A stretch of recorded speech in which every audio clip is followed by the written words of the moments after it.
I was 20 years old when I first crossed the threshold of Ashford House, carrying nothing but a worn leather valise and a letter of reference that felt too generous for what I truly was. A vicar's daughter with more education than prospects, more dreams than dowry. The November rain had soaked through my traveling cloak, and I remember how the cold seemed to retreat the moment I stepped into that entrance hall, with its marble floors that gleamed like frozen lakes and its silence that felt almost sacred. I did not know then that I was walking into the most beautiful catastrophe of my life, that within those walls I would discover what it meant to want something, someone, so desperately that even breathing felt like a betrayal of sense and propriety. If you enjoy stories of forbidden love and silences that burn, stay with me. Mr. Edward Ashford received me in his study that first evening, and I understood immediately why men spoke his name with a mixture of respect and caution. He was 43 years old, though he carried those years with the weight of someone who had long ago ceased to expect joy from life. Tall, with dark hair silvering at the temples, he possessed the kind of austere handsomeness that intimidated rather than invited, sharp cheekbones, a mouth set in a permanent line of control, and eyes the color of slate in winter. He looked at me with the same careful assessment he might have given a ledger, and I felt myself shrinking under that gaze, aware of how young I must have seemed, how unformed. He asked about my education, my experience with children, my understanding of discipline and routine. His voice was low, measured, each word precisely chosen. I answered as steadily as I could, though my hands trembled slightly in my lap. When he finally nodded and told me I would begin the following morning, I felt something strange. Not relief exactly, but a peculiar sense that I had just stepped onto a path from which there would be no turning back. His children were my salvation in those first weeks. Charlotte was 7, a serious child with her father's gray eyes and a tendency towards solemnity that broke my heart. Thomas was 5, all wild energy and laughter, the only one in that vast house who seemed unaware that joy required permission. They had lost their mother 2 years prior to my arrival, and the house still wore its mourning like a second skin. Curtains drawn in certain rooms, photographs turned face down, a pervasive quiet that felt enforced rather than natural. The servants moved through the corridors like ghosts, efficient and invisible. Mrs. Reynolds, the housekeeper, made it clear from the beginning that I occupied a peculiar position in the household hierarchy. Too educated to be truly staff, too poor to be anything else. I was to take my meals in the nursery with the children, use the servants' stairs, and maintain an appropriate distance from Mr. Ashford unless he specifically requested my presence. But houses have their own logic, their own way of throwing people together despite the strictest protocols. It began with the children, as these things often do. Charlotte suffered from nightmares, terrible ones that left her sobbing and inconsolable. The first time it happened, I was the only one who heard her cries. My room adjoined the nursery specifically for such purposes. I went to her, held her, spoke softly until the terror receded. The second time, Mr. Ashford appeared in the doorway, still in his evening clothes, having heard her screams from his own chambers below. He stood there, frozen, as if uncertain of his right to enter, and I saw something crack in that carefully maintained facade. A father who wanted to comfort his child but no longer knew how. I shifted slightly, making space beside the bed, and he moved forward almost gratefully. Together we soothed her back to sleep, our voices alternating in the darkness, and when her breathing finally steadied, I looked up to find him watching me with an expression I could not name. He thanked me quietly and left, but something had shifted. Some invisible barrier had developed its first hairline fracture. After that, he began to appear more frequently in the nursery during the children's waking hours.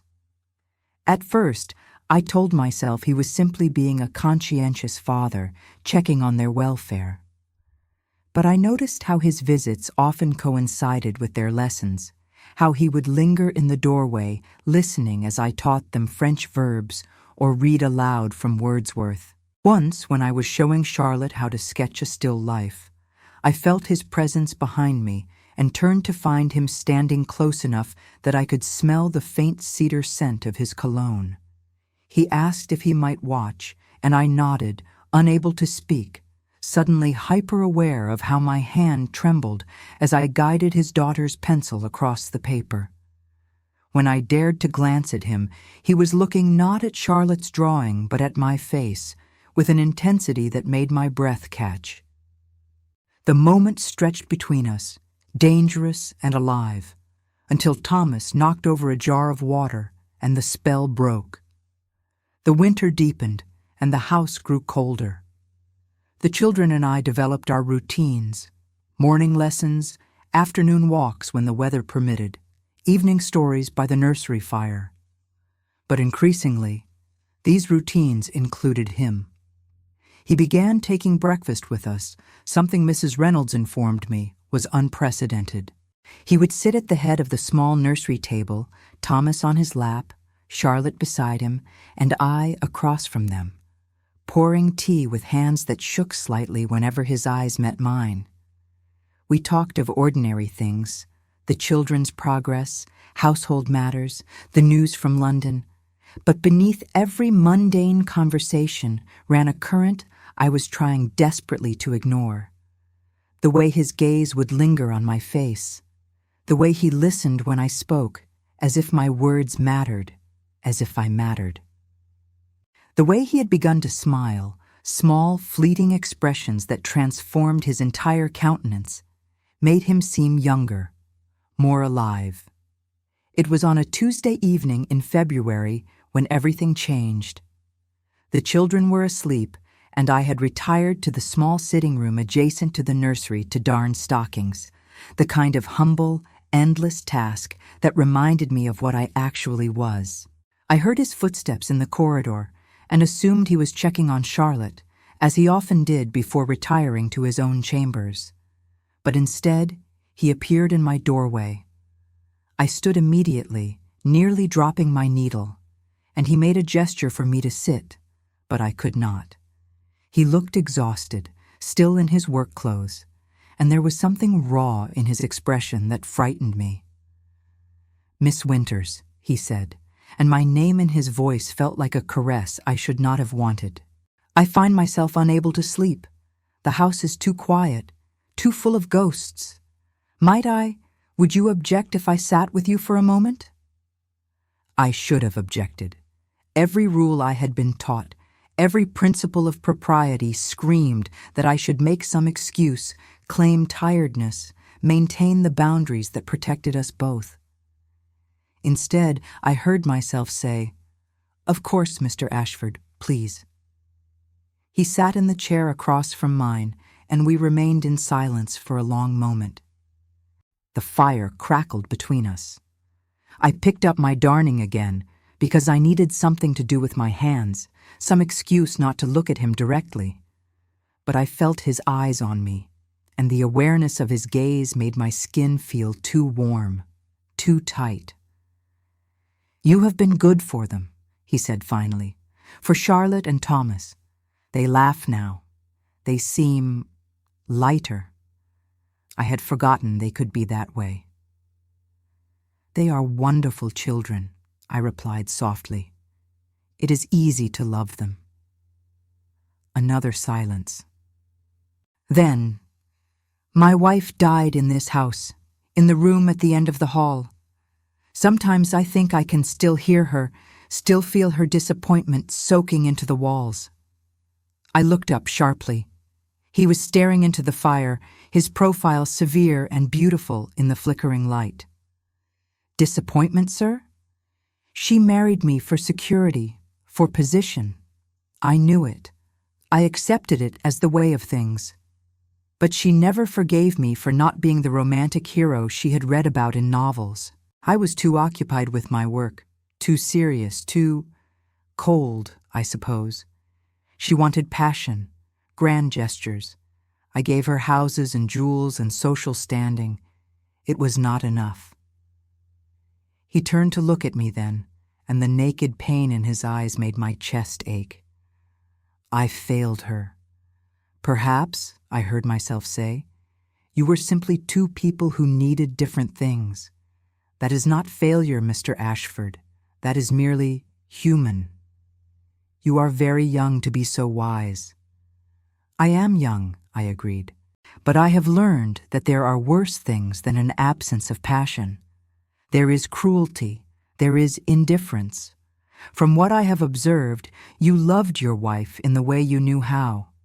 The children speak of her with tenderness, with no trace of fear. You gave her safety, respect. That matters. He stood abruptly, and I thought he was leaving, offended perhaps by my presumption. But instead, he moved to the window, his back to me. Do you know what it is like, he said quietly, to live in a house where you are master of everything except your own loneliness? To have everything society says should make a man content, and yet to feel as though you are slowly disappearing? I set down my darning, my heart pounding so hard I was certain he could hear it. Yes, I whispered. I think I do know. He turned, and the look he gave me then was so naked, so hungry, that I felt it like a physical touch. Neither of us moved. The space between us felt charged, dangerous. I knew that if he crossed that distance, if he touched me, I would not have the strength to step away. But he did not move. Instead, he closed his eyes briefly, and when he opened them again, the careful mask was back in place. Forgive me, he said. I should not have burdened you with such melancholy thoughts. It is late. I will leave you to your rest. He was gone before I could respond, and I sat there trembling, understanding with perfect clarity that I had just balanced on the edge of something that could destroy my entire life. And understanding, too, that some part of me wished he had not stepped back, wished he had been reckless enough to reach for me despite all the impossible obstacles between us. After that night, we were both more careful. He stopped coming to the nursery as frequently. When we did encounter each other, he maintained a formal politeness that felt like armor. I told myself this was for the best, that the distance would allow me to remember my place, to guard my treacherous heart. But the opposite happened. Every stolen glance felt weighted with meaning. Every accidental brush of hands when he passed me something, a book, a letter, a cup, seemed to burn. I found myself listening for his footsteps, watching for him at windows when he returned from his office in town.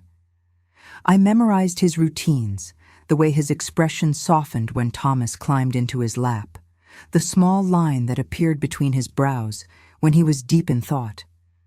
I was falling, had perhaps already fallen, and there was no one to catch me except the very person who made falling feel inevitable. Spring came, and with it, a shift in the household. Mr. Ashford was hosting a series of dinner parties, business associates, local gentry, potential investors in his various enterprises. I heard about these events only through the servants' gossip, of course. My place was upstairs with the children, while the grand rooms below filled with crystal and candlelight and elegant conversation. But one evening, Mrs. Reynolds came to the nursery with an unusual request.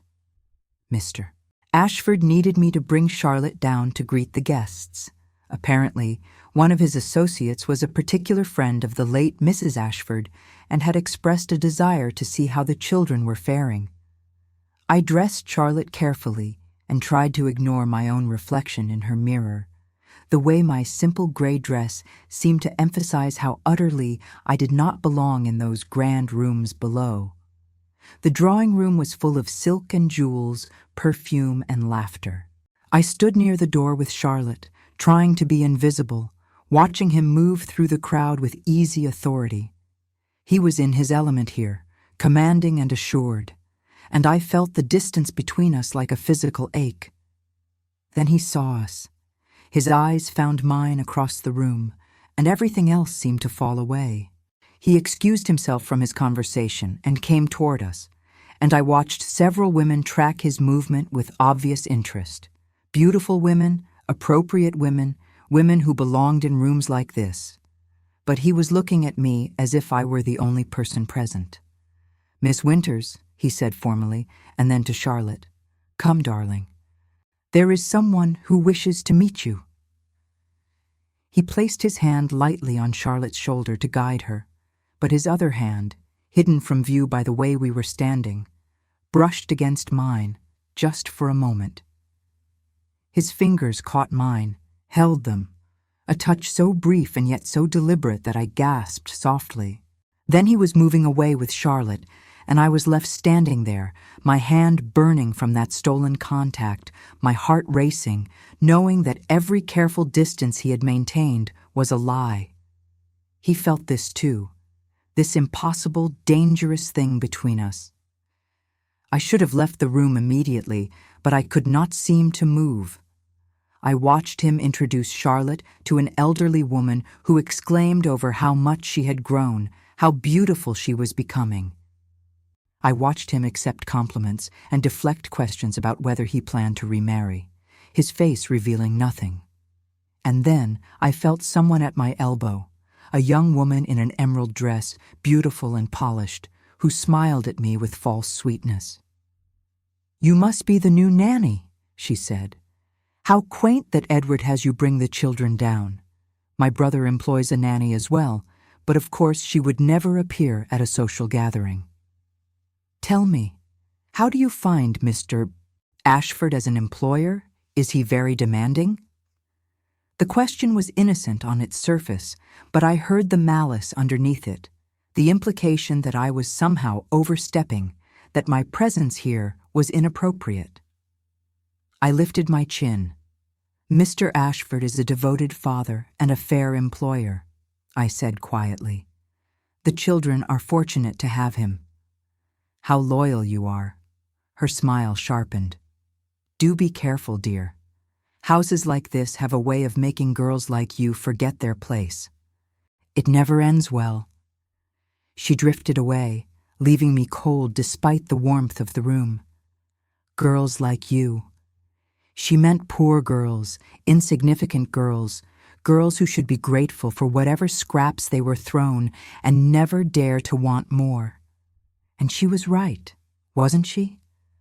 What was I thinking, allowing myself these feelings, these impossible dreams? Mr. Ashford was a man of wealth and position. I was an employee, wholly dependent on his goodwill for my survival. Any imagined connection between us was exactly that, imagined, the product of my loneliness and foolish romantic notions. I collected Charlotte and returned upstairs, and I did not see him again for 3 days. He was occupied with his guests and his business dealings, and I used the time to try to rebuild my defenses, to remind myself of reality. But late on the 3rd night, I woke to the sound of footsteps in the corridor outside my room. I recognized his tread now, knew it from all others. I listened as he paused outside the nursery, as he checked on the children, as he so often did. Then, instead of continuing to his own chambers, he stopped outside my door. I should have stayed in bed, should have pretended to sleep. Instead, I rose and opened the door. He stood there in his dressing gown, his hair disheveled, looking at me with such desperate need that I forgot to breathe. "I cannot do this any more," he said, his voice rough. "I cannot pretend. I cannot be in the same house with you and maintain this charade of indifference.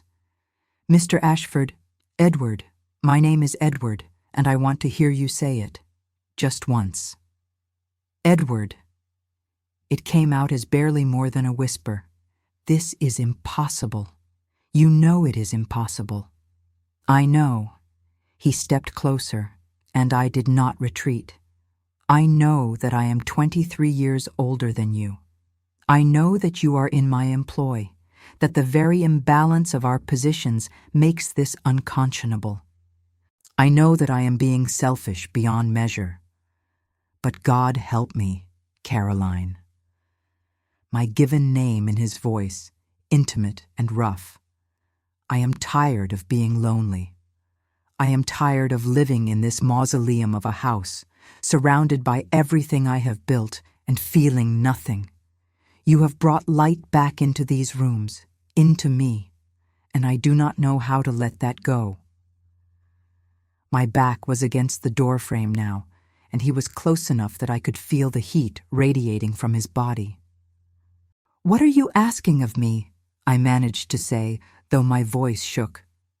"I do not know." His hand came up, hovering near my face but not quite touching. "I have no right to ask anything. You are under my protection. The mere fact that I am standing here like this is a violation of every principle I claim to hold. But I needed you to know. I needed you to understand that if I seem cold, if I seem distant, it is not because I do not care.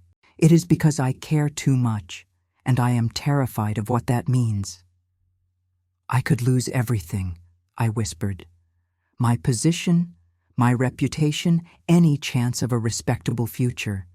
If anyone knew that we were even having this conversation, I know, God, I know. And that is why I have tried so desperately to stay away from you." His hand finally made contact, his fingers brushing my cheek with aching gentleness. "But I am weak, weaker than I ever imagined I could be. Because standing here with you, being this close to you, feels like the first honest thing I have done in years." I closed my eyes against the intensity of his gaze, but that only made me more aware of his touch, the way his thumb traced the line of my jaw. Every rational thought I possessed told me to step away, to end this before it destroyed us both. But I had been so alone for so long, had believed myself unworthy of this kind of wanting. And here was this man, this powerful, complicated, devastatingly beautiful man, looking at me as if I were precious, as if I mattered, as if the mere fact of my existence had changed something fundamental in his carefully ordered world. "This will hurt us," I said softly, opening my eyes to meet his. "One way or another, this will hurt us both." "I know," he said again. And then, with aching slowness, he leaned forward and pressed his forehead against mine. Not a kiss. He did not kiss me, though I could feel how much he wanted to, could feel the tremor in his body from the restraint it cost him. Just that simple contact, our breath mingling in the small space between us, and it felt more intimate than anything I had ever experienced. "I know," he repeated, his voice breaking slightly, "but God help me, I cannot seem to care."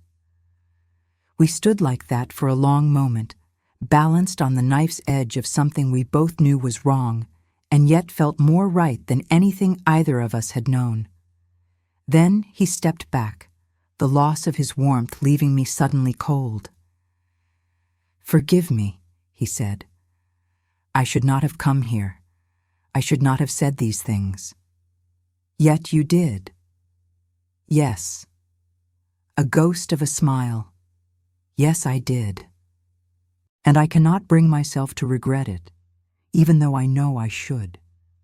He looked at me one more time, long and searching, as if trying to memorize my face. "Good night, Carolyn." "Good night, Edward." He walked away, and I closed my door and leaned against it, my heart racing, my mind spinning. Everything had changed. We had crossed a line from which there was no return, and neither of us had the strength or the will to pretend otherwise. I was in love with him, wholly, helplessly, recklessly in love, and the knowledge of it terrified me, even as it made me feel more alive than I had ever been. The following weeks developed a strange, suspended quality, as if we were all waiting for something to break. Edward and I maintained the careful fiction of propriety in front of the servants and the children. But in the stolen moments, a conversation in the garden while the children played, a shared cup of tea in the library after they were asleep, brief encounters in corridors, we allowed ourselves a dangerous honesty. We talked about everything. His childhood as the son of a harsh, demanding father who built an empire and expected Edward to maintain it. My mother's death when I was 12, and the subsequent loneliness of being raised by a well-meaning but distant father. His marriage and its slow dissolution into polite coexistence. My fears about the future, about what would become of me when I was too old to be a nanny but too poor to be anything else. He began to give me books from his library, volumes of poetry and philosophy that he thought I would enjoy. Sometimes I would find notes tucked inside them, his handwriting precise and elegant. This poem made me think of you, or I would be curious to know your thoughts on this passage. I treasured these notes more than was wise, kept them pressed between the pages of my diary like the dangerous artifacts they were. Once, he brought me a first edition of Elizabeth Barrett Browning's sonnets from the Portuguese, and when I opened it, I found he had marked Sonnet 43. How do I love thee? Let me count the ways. He was standing near enough to see me notice, and our eyes met, and the weight of everything unsaid, everything impossible, hung between us like smoke. It seemed appropriate, he said quietly. It is beautiful, I managed to reply, though my voice was unsteady. But Edward, this is too valuable. I cannot accept, please. He touched my hand briefly, a fleeting contact. Let me give you this one thing at least. Let me have the satisfaction of knowing you have something beautiful that came from me. How could I refuse him?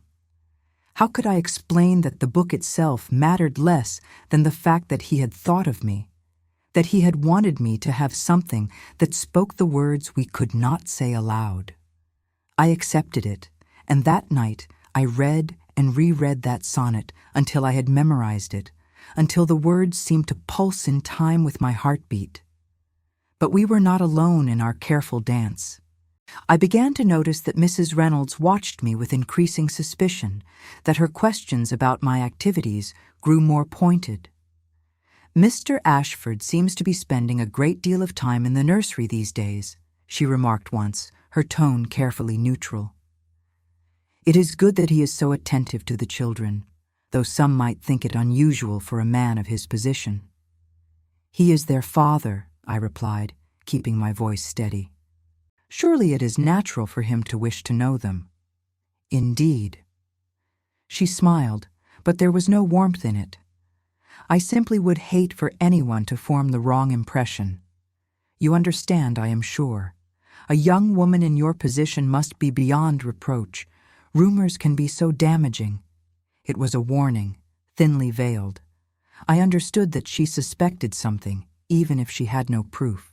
And I understood, too, that I was walking an increasingly dangerous path, that every moment I spent with Edward brought me closer to ruin. But I could not seem to stop.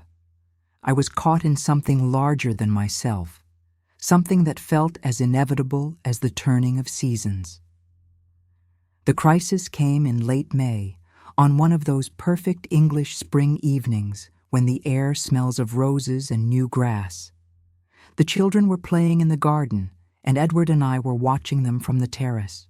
We were standing close together, not touching, but near enough that I could feel the warmth of his body, the solid presence of him. Charlotte was teaching Thomas to make daisy chains, her small hands patient as she showed him how to split the stems.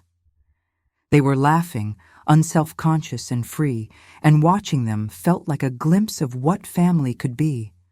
Not the cold, formal arrangement his first marriage had been, but something warm and real and alive.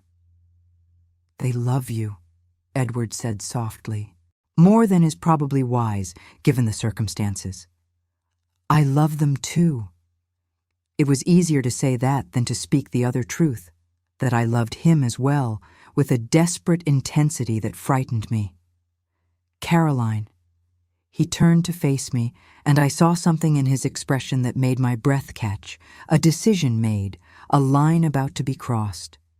"I need to tell you something, and I need you to listen without interrupting, because if you stop me, I may never have the courage to say this again." I nodded, unable to speak. "I am going to London next week. There is a lawyer there, a man who specializes in delicate matters. I am going to discuss with him the possibility of arrangements, ways that I might provide for you that would not be contingent on your continued employment. A settlement, an inheritance, something that would give you independence, security, regardless of what happens between us." "Edward, I do not understand." "Please let me finish." His hand found mine, hidden by the folds of my skirt, and his fingers intertwined with my own. "I have no right to ask you to stay in this limbo, this impossible situation where we care for each other but can have no future. I am 23 years older than you. I am your employer. Society would destroy you if it knew about us. And I am selfish enough that I cannot bring myself to send you away, even though I know that would be the honorable thing to do. But I can at least ensure that you have choices, that if you decide to leave, you will have the means to build a life for yourself. Or if you decide to stay, it will be because you want to, not because you are trapped by economic necessity." I stared at him, understanding washing over me in cold waves. "You are saying that you want to make me your mistress?" "No, God, no." He looked stricken. "Caroline, I am trying, badly, to tell you that I want to give you freedom, that I want you to have options that do not involve being dependent on me or anyone else. I am not asking for anything in return. I am simply trying to do the one decent thing I am capable of doing in this entire impossible situation." But society would not see it that way, would it? If it became known that you had settled money on me, on your children's nanny, everyone would assume exactly what they always assume when men of your class show unusual generosity to young women in my position. He closed his eyes briefly, and I saw the pain in his face. "You are right. Of course you are right. God, I am making a mess of this. I am trying to help, and instead, I am only making things worse." "Edward," I squeezed his hand, still hidden between us. "I understand what you are trying to do. I understand that you are trying to be honorable. But there is no solution here that does not involve scandal or sacrifice. If I stay, we will both be destroyed by what we feel for each other and cannot have. If I go, I will have to live with knowing that I abandoned the children who need me, and that I gave up the only man I have ever—" I stopped, the words too dangerous to speak aloud. "Say it." His voice was rough. "Please, Caroline, say it once. Give me that much, at least. The only man I have ever loved." The admission hung between us, enormous and irrevocable. There. Are you satisfied? You have extracted a confession that I swore I would never make, that I have no right to make. And I love you. He said it fiercely, desperately, as if the words were being torn from somewhere deep inside him. I love you in a way I did not know I was still capable of feeling. I love your kindness, your intelligence, the way you look at the world as if it still holds wonders. I love how you are with my children, how you have given them back their laughter. I love your hands and your voice and the small crease that appears between your brows when you are concentrating. I love everything about you, and it is destroying me because I cannot have you, cannot give you the life you deserve, cannot even acknowledge publicly what you mean to me. We were both trembling now, still holding hands, still maintaining the fiction that we were merely standing near each other, watching the children. "What are we going to do?" I whispered. "I do not know. God help me, I do not know." He lifted my hand to his lips, a quick press of warmth that anyone watching would have missed. "But I cannot let you go. I know I should. I know it would be the right thing. But I am not that strong." "Neither am I," I confessed. "I know I should leave. I know I should find another position, put distance between us before this destroys us both. But I cannot seem to make myself do it." "Then we are both damned," he said softly. "Damned by our own weakness, our own selfishness, and I find I do not care." We stood there together as the light faded, as the children's laughter rang out across the garden, as everything we had built and everything we felt for each other balanced on the edge of an abyss we could both see clearly, but seemed powerless to avoid. And I knew, with the terrible clarity that comes with honest self-examination, that I would not leave, that I would stay in this house, in this impossible situation, for as long as he wanted me there. Because loving him, being near him, even in this constrained and socially dangerous way, felt more real and more necessary than any future I might build away from him. The summer passed in a strange, heightened state. Edward went to London, and when he returned, he told me quietly that arrangements had been made. A trust, held by a lawyer who would ensure I received a modest income regardless of what happened. He asked for nothing in return, merely placed the papers in my hands and told me they were mine, no conditions attached. I wept when I looked at them, understanding the gift he was giving me, not just financial security, but choice. The freedom to stay or go as my own heart dictated, rather than as necessity demanded. "Thank you," I told him, my voice thick with emotion. "You have given me something I never thought I would have." "It is nothing," he said, though we both knew it was everything. "You are under my care. It is my responsibility to ensure you are provided for." But we both knew it was more than duty.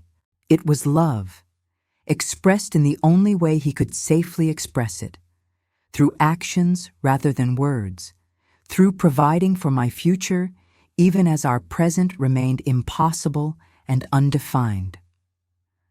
The children noticed the change in both of us, though they could not have understood its nature. Charlotte, particularly, seemed more secure, more willing to laugh and play. She began to call me Mama occasionally, then to look stricken and apologize, but I would always hug her and tell her it was all right, that I was honored by the slip. And sometimes, when Edward was present for these moments, I would catch him watching us with such longing in his eyes that I had to look away, overwhelmed by the weight of all that we wanted and could not have. In August, we had a visitor, Edward's younger brother James, returning from several years abroad.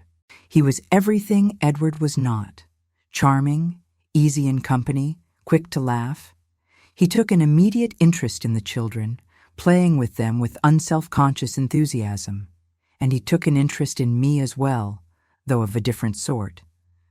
At dinner one evening, Edward had insisted I join them, despite my protests about propriety. James studied me with open curiosity.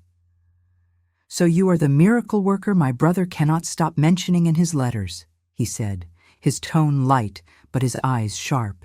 "The nanny who has transformed Ashford House from a mausoleum into a home." I felt myself flush. Mr. Ashford is too generous. I have simply tried to do my duty to the children. And you have succeeded admirably. He glanced at his brother, and something passed between them, some wordless communication. Edward, I must say, you look better than I have seen you in years. Less like a man carrying the weight of the world, and more like someone who remembers what it means to live. Edward's expression remained neutral, but I saw the tension in his shoulders. I am glad to have the children settled and happy. It has been a difficult few years. Indeed. James's gaze moved between us, assessing. Well, I must return to London in a few days, but I am glad I came. It is good to see you like this. Again that meaningful look. To see you both like this. After he left, Edward came to find me in the nursery. The children were asleep, and I was sitting by the window, reading by lamplight. He stood in the doorway, not entering, maintaining that careful distance we had learned to preserve.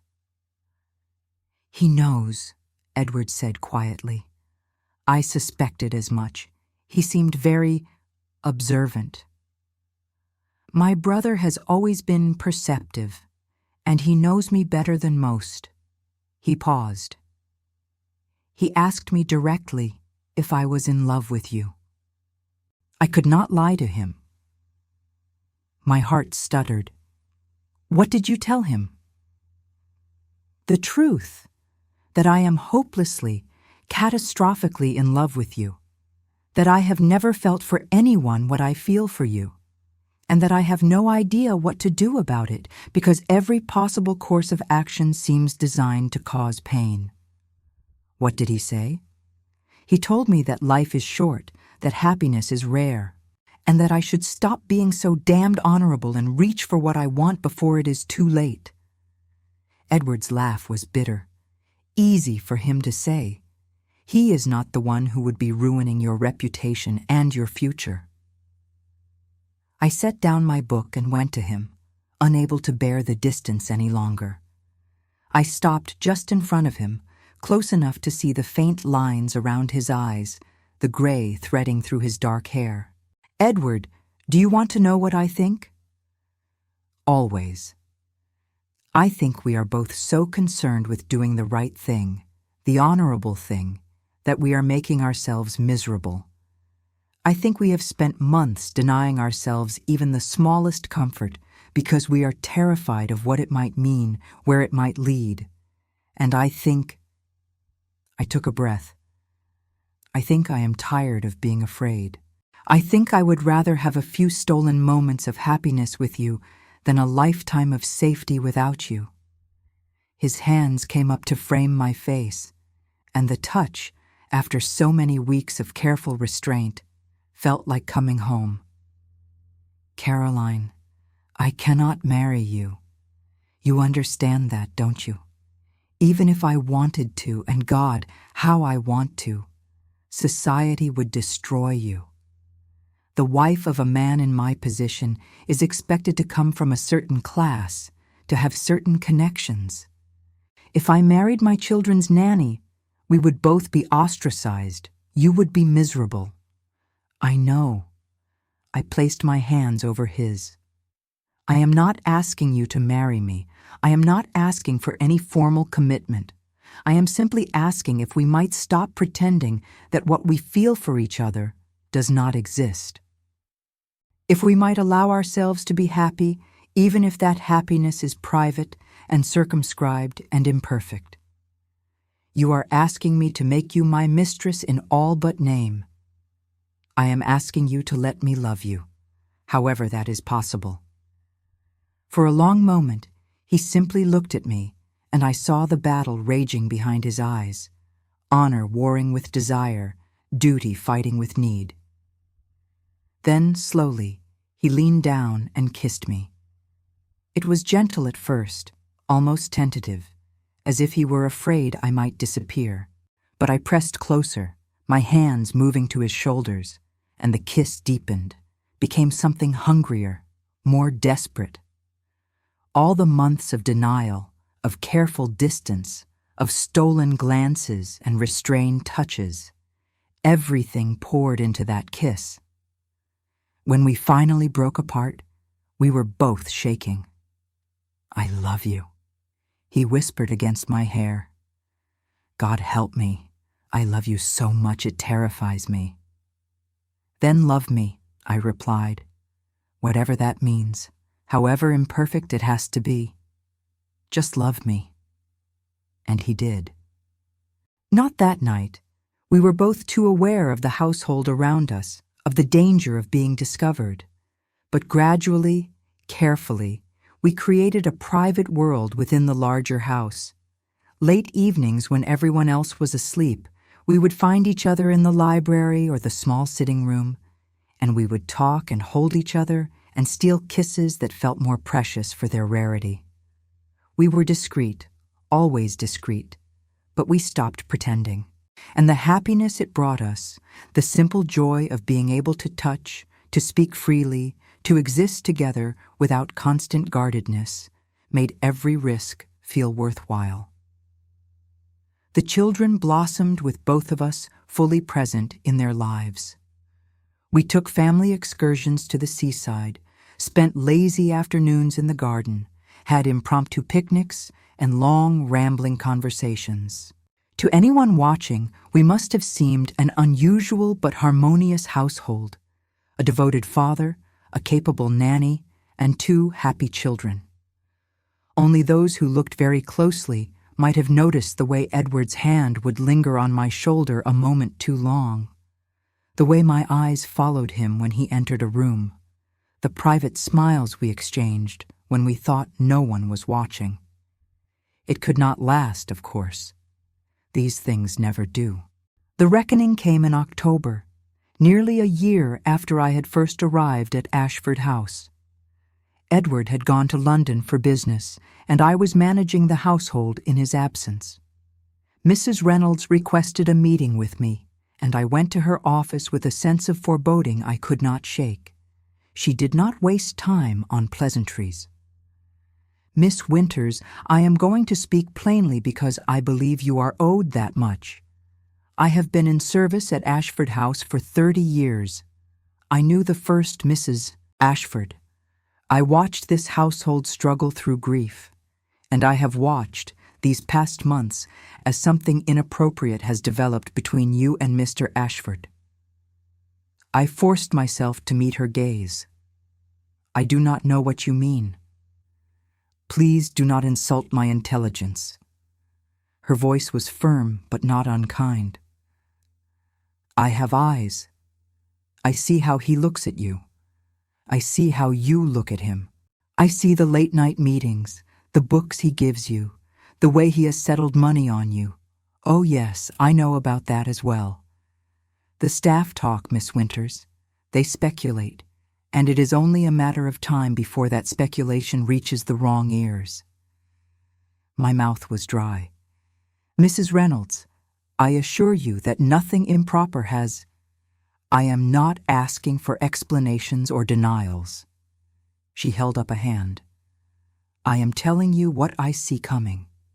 Mr. Ashford is a respected man, a pillar of this community. If it becomes known that he has formed an attachment to his children's nanny, his reputation will be damaged. But you will be destroyed. Society will paint you as a schemer, a gold digger who seduced her employer. You will never work in a respectable house again. You will be ruined, Miss Winters, completely and irrevocably ruined." I felt the walls closing in. "What are you suggesting?" "I am suggesting that you have 2 choices. You can leave now, with a good reference and your reputation intact. I will help you find another position, somewhere far from here. Or you can stay, and when this inevitably comes to light, you can face the consequences. But understand this: there is no future for you here. Even if Mr. Ashford genuinely cares for you, even if his feelings are sincere, he cannot give you a life. He cannot marry you without destroying both of you socially. The best you can hope for is to be his secret, his guilty pleasure, hidden away and always second to the demands of his public life. Is that what you want? Is that the future you imagine for yourself? Her words hit like physical blows, each one finding its mark because they were all true. Everything she said I had thought myself in darker moments, but hearing it spoken aloud made it real in a way my private fears never had. I love him, I said quietly. And he loves me. I do not doubt it. Her expression softened slightly. But love is not enough, Miss Winters. Not in the world we live in. Love without respect, without security, without hope of a future. That kind of love destroys people. It eats away at them until there is nothing left but bitterness and regret. You are young. You have your whole life ahead of you. Do not throw it away for a man who, no matter how much he cares for you, can never give you what you truly deserve. She gave me 3 days to decide. 3 days to weigh my entire future, to choose between the man I loved and the life I might build without him. I spent those days in a fog of misery, going through the motions with the children while my mind raced. I thought about what Edward had told me once, that he felt as though he was disappearing in his own life. I thought about the books he had given me, the notes he had written, the way he looked at me as if I were something precious. I thought about Charlotte and Thomas, who had become as dear to me as if they were my own. And I thought about Mrs. Reynolds's words, about the future she had painted, always hidden, always secret, always second. Edward returned on the 3rd evening, and I asked him to meet me in the library after the children were asleep. He came to me with a smile that faded when he saw my face. "What has happened?" he asked immediately. "Caroline, what is wrong?" I told him everything. Mrs. Reynolds's warning, her offer to help me leave, the impossible choice she had laid before me. He listened without interrupting, his face growing progressively more tense. "She is not wrong," he said finally, "about any of it." God, I have been so selfish, so caught up in my own feelings that I did not think clearly about what I was asking of you. You should leave. You should take her offer and build a life somewhere away from here, away from me. Is that what you want? What I want? His laugh was harsh. I want to give you everything.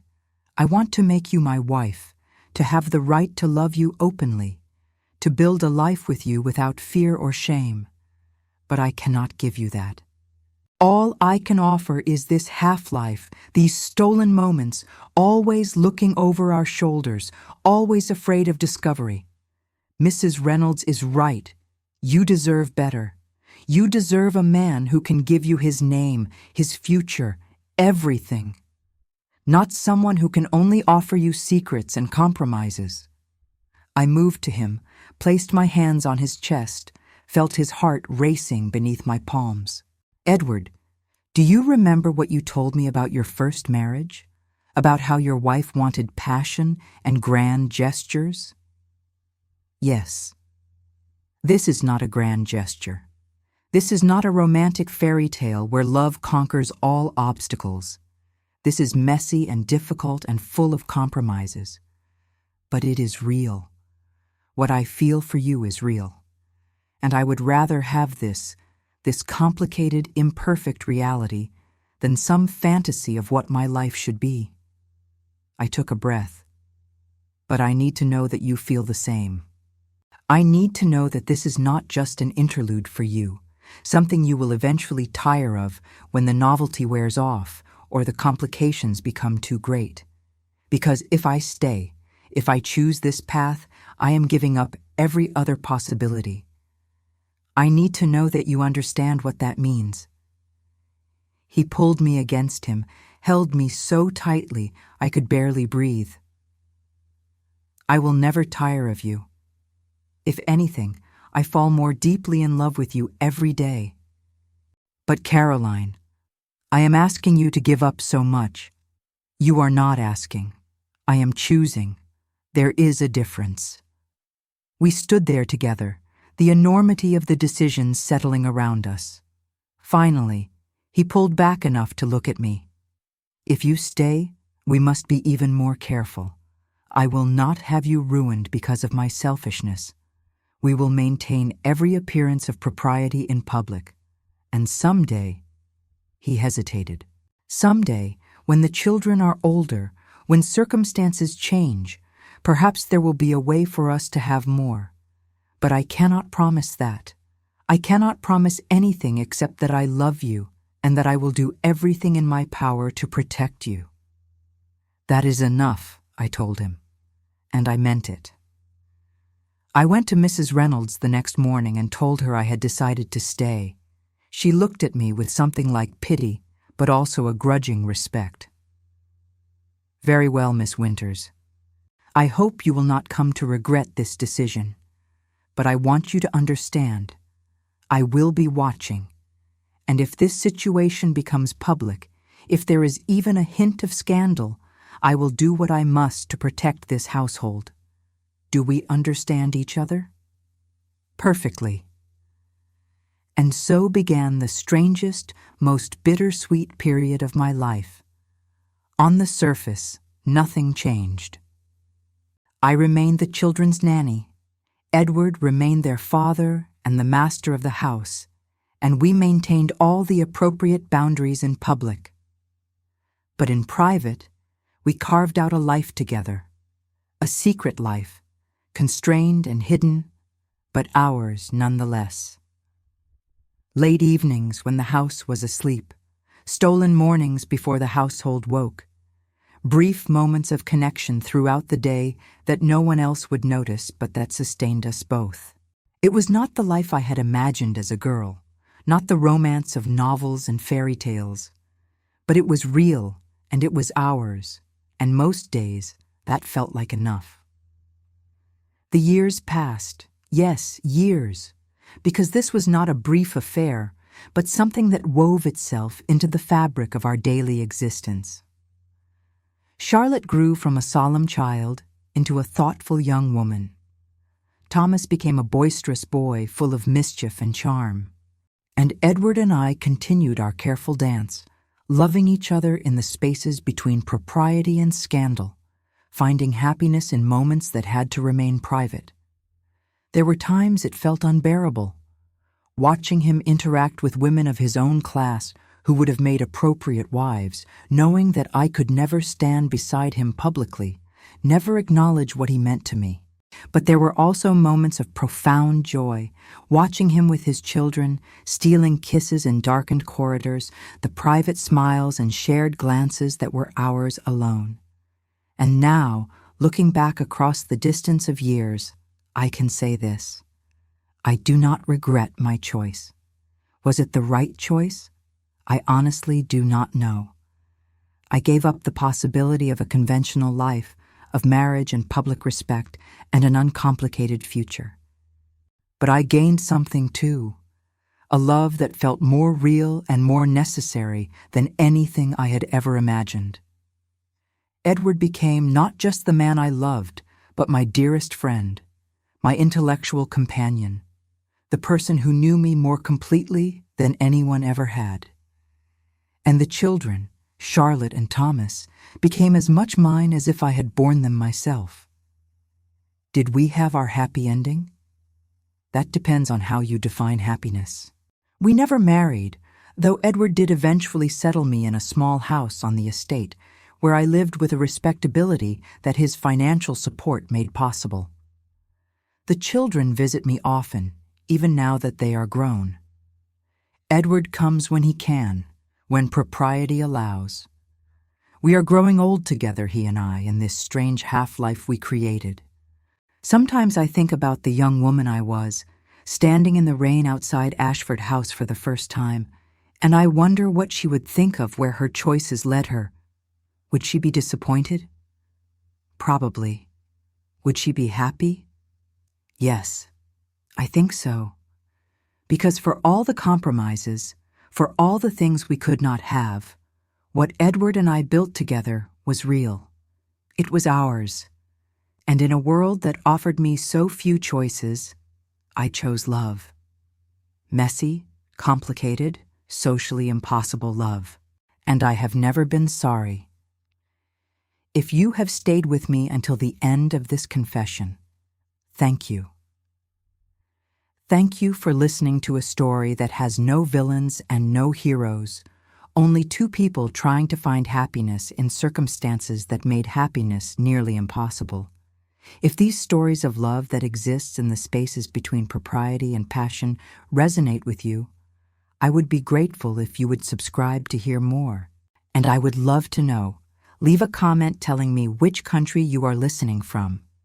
Until we meet again, may you find the courage to reach for what your heart truly wants, even when the world tells you it is impossible.